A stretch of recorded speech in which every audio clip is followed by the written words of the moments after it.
Augusta here from The New Face of Finance. Today is my 8-week postpartum video. For the last 2 months, my husband Nicholas and I have been getting to grips with our new reality of being parents to a newborn baby while running 3 businesses simultaneously. Here's how it's going. So as I mentioned in my last video, I tore during pregnancy. The healing has been pretty good. So I was bleeding for about 4 or 5 weeks after the birth, and obviously there were stitches in place and they had to dissolve away because they were soluble stitches. I wasn't in a lot of pain, thankfully. From time to time, I got into a bath of salts just to kind of relax the muscles and feel a bit more at ease. But there weren't too many periods where there was too much pain in that region, thankfully. And like I've said in previous videos, which you should go back and watch, I think that a lot of this was down to the fact that we were so well prepared for the birthing experience in terms of physically getting the body ready. My skin and body are slowly adjusting back to normal. I realize that normal is kind of over. Normal is relative, but I can bend over, do up shoes now, zip things up, things that I just couldn't do in the later stages of pregnancy.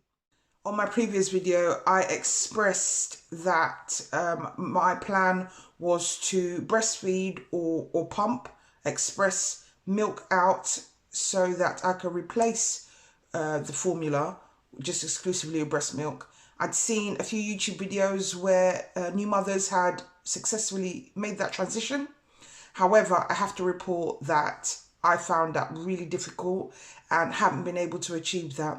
And I think one of the main reasons, I've sat with quite a few lactation specialists and midwives who have given me advice. I've spoken to friends who breastfed. But one of the main reasons why I found it so difficult is because it takes a lot of time. So you would need to be expressing every 2 to 3 hours between holding the baby, running the businesses. I found it very difficult to be able to express or feed every 2 hours. And the issue with feeding as well is that Gigi, because she'd been on the bottle, found it still very difficult to latch onto the breast. So whenever I did try and put her on the breast, you didn't know what way it would go. Sometimes she'd cooperate and go on there and, feed for a while, maybe fall asleep. But even after she'd done that, when you try and put her down, she'd wake up because I didn't think she'd had enough milk from me. And other times she would just fight and wrestle and it felt like she wasn't getting much. It just felt like she wasn't comfortable latching. And so it was exhausting for both of us. And so I ended up, the formula to milk ratio was a lot higher from the outset, which made the transition into long-term breastfeeding really challenging. One of the lactation specialists suggested that you need to be breastfeeding or expressing 8 to 12 times a day, which is just incredibly excessive.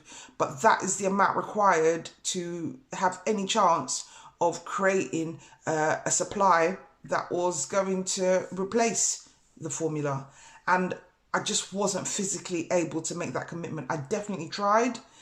But the other thing with breastfeeding, and I don't know about everyone else's experience, but definitely with mine, it really made me so tired. So after I'd been breastfeeding, I'd have to go take a nap for 2 or 3 hours. And that wasn't massively conducive with trying to get things done and wanting to spend time with the baby.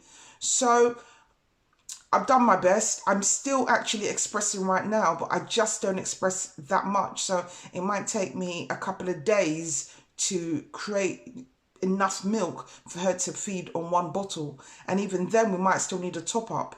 I figured that some breast milk is better than no breast milk, but it hasn't been the best experience for me, if I'm honest. And in some ways, I wish that I'd spent as much time or a bit more time learning and practicing and understanding breastfeeding the way that I prepared for the potential of a natural birth. So 85% of her feeding, probably a little bit higher than that to be honest, is bottle. What I have done is moved her away from your standard, your Actimels and your SMAs onto an organic product. Now, I don't know if that's going to make any major difference, but when you're a mum, you just want the best for your baby, and I figure organic is better than not. So I've moved on to a product called Kendamil. And this has changed her poo. It's a bit thicker than it was before, but it does taste better than Actimel, sorry to say. And she seems to enjoy it better. So I think that was quite a good decision to make. I also talked about the difference between expressing with a hand pump versus expressing with an electronic hospital graded pump. I was going to make a full video about it, but to be honest, I just didn't think it was worth a full video. So here's a quick review. This is a review comparing the handheld express with the Minbie hospital grade pump. So when I started expressing, my milk first came in, I figured, look, I'm going to start using the Minbie pump because I'm sure that's going to work best for me. Now, the Minbie, you can see here, you charge this, and then there's two pieces just like this, and you put them on your chest and pump away.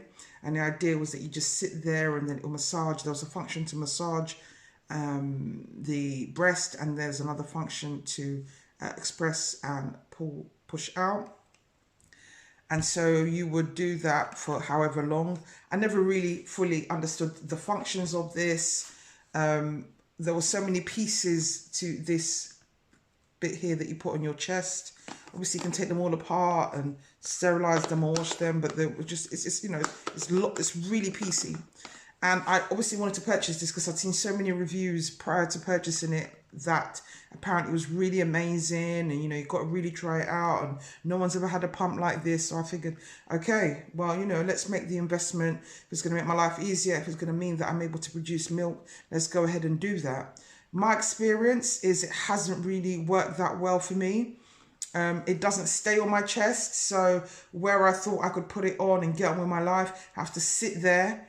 Then I'd sit there pumping forever and ever and ever, and I'd look and the whole thing would be empty. And what was happening, it was collecting in a little pocket over here. And so if you're producing tons and tons of milk, amazing, it probably would just flow in. But I just wasn't producing the masses for it to make that much of a difference. And so it was so disheartening to sit there, especially after having spent quite a bit of money on this contraption, pump, and not really get much out of it. So I found that quite disheartening. So I was doing that for a while, and then eventually went into Boot to pick up a few items and saw this pump. Now, if I compare the cost, I spent probably £150 on this, and I spent about £12 on this. And so this kind of sits on the chest, and then you pump away. And this is the only way that I've been able to express any milk for the baby. So this has worked a lot better for me, the handheld pump. When I have more children, I don't know what's going to happen. I'm still going to probably go and try this again. And I will learn from the lessons last time. I'll, try and express colostrum prior to having the baby. And I will try using this as soon as I feel the milk come in and see if it makes any difference. But as I say, my experience, the handheld cheap pump has worked much better for me than the electronic hospital grade pump has done. So I didn't take any time off, no maternity leave for me. We're self-employed, we're entrepreneurs, so it wasn't much of an option. Also, we work from home, we've got staff that support us. So for me, it just didn't make any sense to take time off. All I did was slow down. So I started perhaps only working 1 or 2 hours a day in the first couple of weeks. I also felt that committing to continued work set a good example for my staff, but also makes me a better mum because I'm able to balance my time more effectively and I don't feel like I'm missing out on either side. Sleeping patterns have been super sporadic. I sleep when I can. We have naps during the day. Sometimes I'll only sleep a couple of hours at night and then I'll get up and be able to do other things. It's worked for me.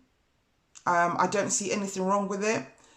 Sometimes I'll be up dealing with the baby and sometimes Nick, my husband, will be up dealing with the baby and we'll just balance it around our other commitments, and it's worked out quite well. She's an absolute joy to be with, and we're still learning about her and how she behaves, and she's changing regularly. She does have her moments. Every once in a while, she'll be up all night. She maybe might suffer colic, so will struggle with the gas in her stomach, which will keep her up. And sometimes she just doesn't feel like going to sleep, which can be a bit difficult, but this is more rare than not. When she was first born, there were so many checks with midwives and doctors and healthcare visitors. I found that process quite exhausting. So we had a 5-day checkup, then we had a 10-day checkup, and then a midwife came and visited us day 14.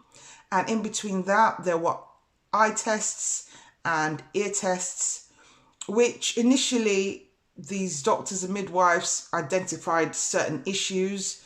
But as a parent, you've got an idea as to how your child is. And from the beginning, I always found her eyesight and her hearing to be pretty astute. If someone comes and closes the door, particularly harshly, she jumps, which clearly shows that her hearing is there. And with her eyes, I mean, she's only a couple of weeks old, but for a very long time, she's been able to follow me around the room. When I'm feeding her, I can see she's looking directly at me. So I've not been worried about her eyes, but these doctors have had a few concerns. They keep calling me back in. It's getting a bit annoying and a bit exhausting, but at the same time, better to be safe than to be sorry. I'm really hoping that these checks will end quite soon. As she is 8 weeks old, it's now vaccination time. We started off with having the BCG stroke tuberculosis inoculation. Then she has some other vaccinations to come. So they give you this red book when a baby is born, and in the book they give you an immunisation schedule. And so at 8 weeks she will be receiving the diphtheria, tetanus, a secular pertussis, which is a whooping cough, which actually we did. I received that while I was pregnant with her, and that transferred to support her immunity, but now she's going to get the whooping cough for herself. Inactivated polio vaccine, Haemophilus influenzae, which is the Hib vaccine, hepatitis B vaccine, and meningococcus, I guess that's some kind of meningitis vaccine, and a rotavirus vaccine. So I don't know about loads of these diseases, but like I say, growing up, if there was a vaccination to take, I took it, and I'm, for all intents and purposes, a pretty healthy person. So I plan to do the same for our baby. Both myself and my husband Nicholas have been contacted about receiving the COVID-19 vaccination. On the fence about it, I have to admit. I think that eventually we probably will look to get it done, but I'm expressing milk for the baby right now, so I don't know the implication that that vaccination will have on the baby. No one seems to be, dying from it, so that's a positive aspect. And if I am required to get a vaccination to go on holiday, I'll get the vaccination. But I'm on the fence and obviously concerned about how quickly it was rushed out. But maybe that's just a reality of modern medicine, and things that used to take 4 years now take a few months, 1 year. So after I had the baby, it took about 6 weeks for me to feel like wanting to work out again. What I didn't want to do is start exercising, but my diet still would be quite bad, and then start to feel unhappy about not really showing any results and just feeling unguided. I got to my heaviest, my lifetime heaviest, at the point that I had given birth to Gigi. So it was really important that I get back to a more regular weight as quickly as possible. So like I say, I didn't really put myself under too much strain to lose weight or diet until about week 6, which is when, you know, I had kind of pretty much healed from the birth and just felt pretty good. So what we did was we hired a personal trainer, and it wasn't a cheap one either. But what the reason I wanted to hire this personal trainer, not so that they could show me how to exercise. You know, both Nick and I have exercised for a long time. We understand exercising and staying fit, but the body is, you know, achieving a decent body or returning back to weight is 80% diet. So I wanted someone who was going to guide us through better eating, but also somebody who's going to hold us accountable and ensure that we were taking active steps on a daily basis to achieve our goals. So we hired a personal trainer. They set us up with My Fitness Plan and Trainerize. On My Fitness Plan, you could monitor your food, your calorie intake. I was set a certain amount of calories, or both set a certain amount of calories to intake on a daily basis. So I was ensuring that I'm not consuming more than that, and it makes you more conscious about what you're putting into your body. I mean, before the 6 weeks, I was having a Snickers bar every day. Joining this has been able to eradicate that problem. Trainerize sets you tasks, physical tasks to do, whether it's walking 6,000 steps or more a day, whether it's having a high intensity workout, or whether it's taking pictures or body stats to monitor the changes in your body. So he combined these two apps and would monitor our progress every day, and it has worked out brilliantly for us. We've been walking 6,000 steps. We'll go for a lovely walk around the area, get some fresh air. It's been good for the baby, who settles a bit better. It's been good for both me and Nick as we are doing this together. Sometimes we'll have conversations about life, about the businesses, and sometimes we would just listen to our music. I guess Nick was listening to music. I had an audiobook. And actually in this first month, I'm on my 4th audiobook. And before that, you know, it was difficult to even read like a book a month. So this practice has been amazing for us, and therefore the cost of entering into this relationship has been definitely worth it. My body definitely feels lighter. I don't know exactly how much I've lost, just because the scales show different weights depending on which part of the house you are stepping on the scales. And I think there's a problem with the scales. I don't know if it's just you know, we need to get new ones, or we need to change the batteries. But yeah, I can't tell how much I've lost just yet. It's not the end of the world. As long as I feel good, at some point I will have a weigh-in and I'll know exactly where I am. But we plan to continue these new practices right into the spring and summer. We can pretty much eat what we like, but the focus has to be on like a high protein intake. So we've been eating a lot of meats, but I've also invested in some protein powder, which we use to supplement any protein deficiencies on a daily basis. So on the last video, you would have noted that I invited my very good friend, Charlie Alexander of Farley Photography fame, to do the baby shoot for us. It gave me this novel idea, and I signed Gigi up with a modelling agency. Everyone's always saying how cute she is. I know everyone thinks their baby's cute, but I think my baby's like super cute. So anyway, I signed her up to a modelling agency, and lo and behold, she was accepted onto the modelling agency. So we used some of the photos from her newborn photo shoot to build her portfolio, and she is due a practice shoot at the end of March. So we will go and see how she adapts with the camera. Now, it could go one or two ways, but I would bet money on the fact she's going to be amazing, just because she's got this canny ability to know when she's not in a home environment and tends to behave herself. As long as she has a dry nappy and a full stomach, she's absolutely amazing in public. I read a really good book on baby development. Can't remember the name of the book, but I will show an image here. Anyway, it said loads of things to me. Some of the key things it mentioned was, don't allow the baby to watch TV before it's 2 years old. It's going to be hard for me because I absolutely love TV. Not that I'm a TV addict, but I love TV, the art form, and particularly love Netflix, which I think is an incredible organization and promotes so many good works from around the world. I think it does really good things.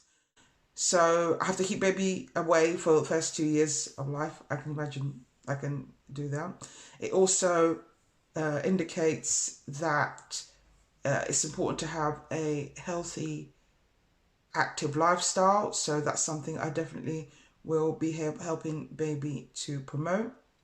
And in line with that, one of the things we started thinking about was schools. Now, as I say, I've spoken in previous videos that I've been thinking about this for some time, but especially since I've been pregnant. I was raised in a Catholic school system. I went to a Catholic primary school, Catholic secondary school, Catholic sixth form. I only departed from this when I went to university in Bath.